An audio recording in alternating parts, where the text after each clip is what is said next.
putts from about 25 feet, just looking at the hole. So I'll line up the putter real basically behind the ball, not trying to make a real specific line at this point, just trying to get speed, and I'll hit some putts looking at the hole. That gives my brain, kind of an idea of how hard or how soft to hit the putts that day to get them to go the correct distance.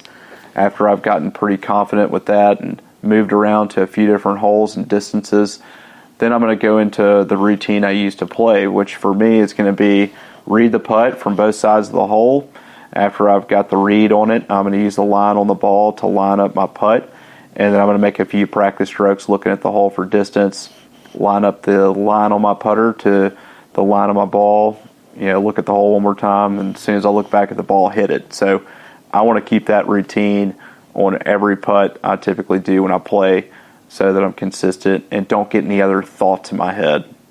Typically with putting, you can get some extra thoughts right before you putt, and I like keeping that routine going so that those don't get in there.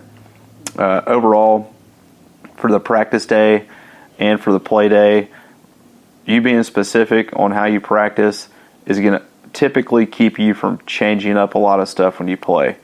As a golfer myself, I've been guilty of this many times where I've gone to play and changed the way I swing while I play. And, finally on 17 or 18, you end up feeling like, okay, I got it, And maybe you did or maybe you didn't. You just kind of got lucky, or you changed enough for that shot. So I will tell you, being specific when you do your practice days to eliminate what your mishit is or your ball flight, working on that.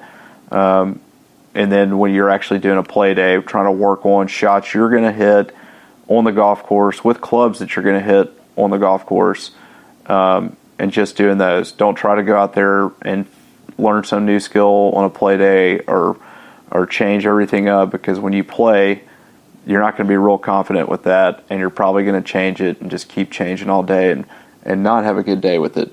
So overall, I'll tell you, try to use those tips just to structure your practice, see if you can get out there and shoot some better scores.